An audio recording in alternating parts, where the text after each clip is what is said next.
Hello, my name is Andrew Allison. I'm head of campaigns for the Freedom Association. And joining me is William Yarwood, who is the president of the University of Exeter Freedom Society, as well as volunteering as our digital media officer here at the Freedom Association. So, William, can you just tell me a little bit more about Exeter Freedom Society? Yeah, absolutely. Well, the University of Exeter Freedom Society has been around for coming up to 11 years now. And I became a member back in my first year when I was all but 18 years old, back in the olden days when I was young. And I joined it in the September-October period of 2018. And I quickly became attached to it and quickly realized that it was the best society for me on my university campus for two main reasons. Firstly, I'm certainly a libertarian, but I'm not a conservative in the sense that I'm associated with a party. So I wanted a society whereby I could express my views on civil liberties, economics, and the like, without having to basically exist within a party apparatus or exist in a society which was connected to a party apparatus. And the Freedom Association being non-partisan means that Freedom Society is non-partisan, which is great. And the second reason was also because of the hilariously diverse range of people that you get at Freedom Society. So you don't just get your classical liberals and libertarians, but you do get your disgruntled conservatives, you get more traditionalist types, you get British nationalists, and you even get the odd English nationalist as well, who wants to secede from the union and make his own state in that way. So I think it's the diversity of intellectual and political opinion at Freedom Society which really drew me to it.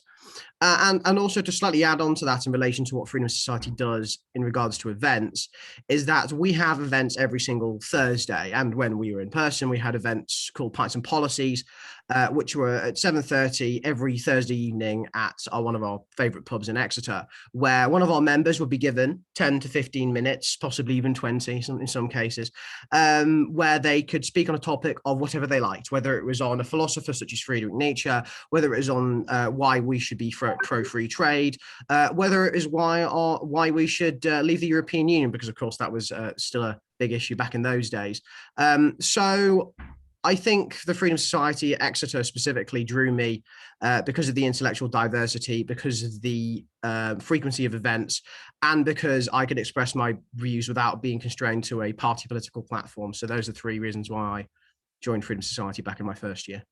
It sounds like you have a lot of fun. I mean, these pints and policy evenings, and I mean, maybe people turn up more for the pints than the policy, but it doesn't really make a lot of difference, really, does it? Because you're getting a group of people together and making lasting friendships and fighting for the freedom cause.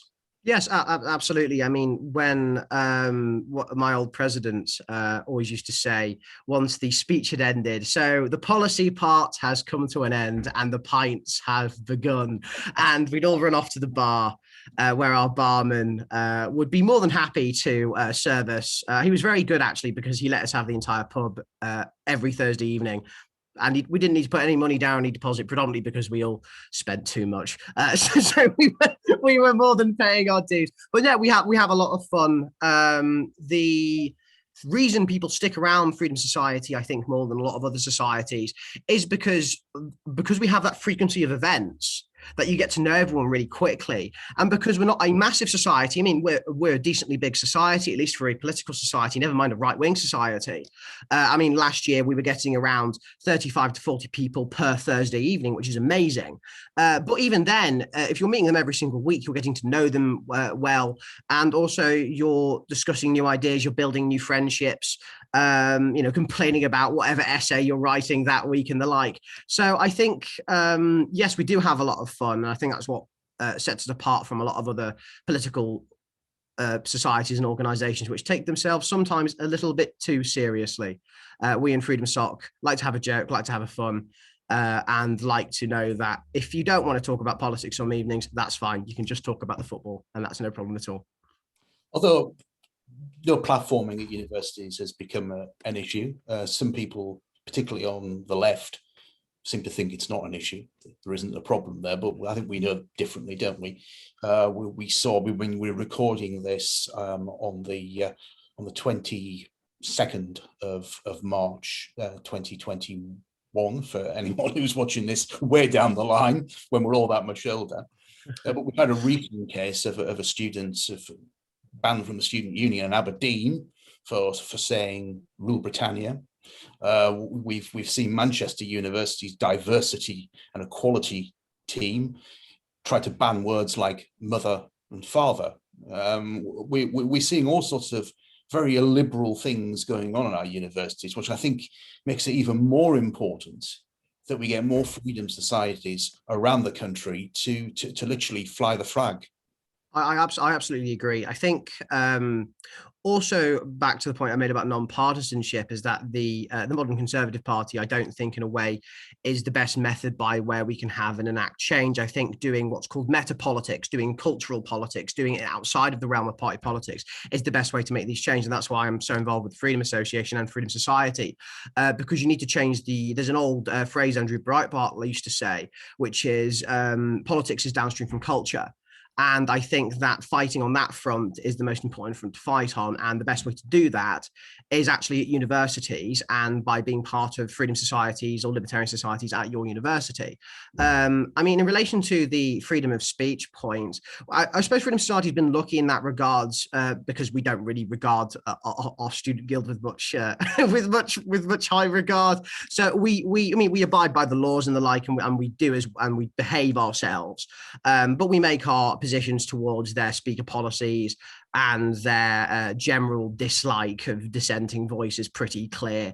And actually, I would say that's another good reason to set up or be part of a freedom society at any university, is because not only will there be plans and policies where you will have a different speaker every single evening talking about something they're interested in, but it also gives you a chance to meet speakers.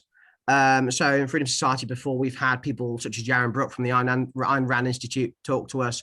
We've had Kate Andrews, who worked for the IEA and now works for The Spectator. And very soon, we're going to have a conversation with Philip Davis, Member of Parliament, who is a governing council member of the Freedom Association. So it gets you exposed to a lot of new people and a lot of new ideas that you wouldn't have heard of before.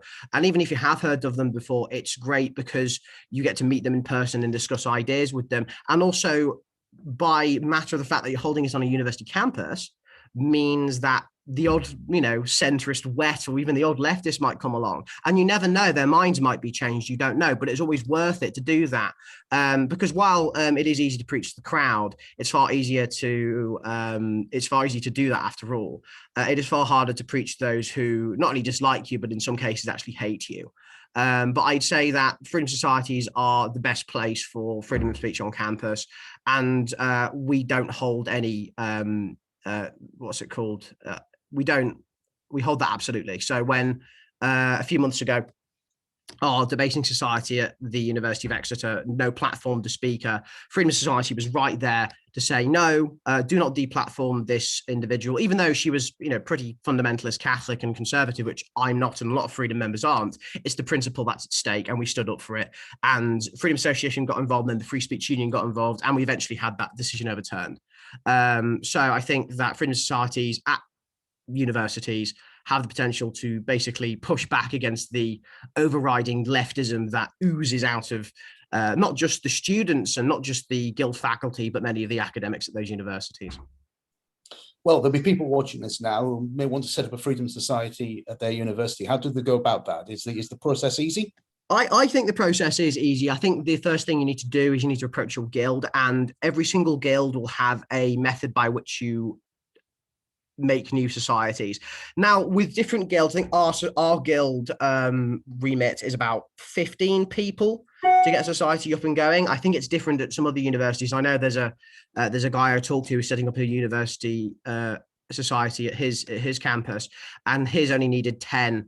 But once you have all the necessary material, which you can get from the Freedom Association itself by just emailing me or Andrew, and also engaging in your own Photoshop and creative skills, because that's always great. And you make sure that the submission form is fully written up, and you explain what the Freedom Society is, which should be pretty easy again, because Freedom Society, so it's pretty self-explanatory. It's just a university version of the Freedom Association of the wider nation. And you make sure that you have 10 to 15 people who want to, fight back against the left and promote freedom on campus. you should have no problems at all.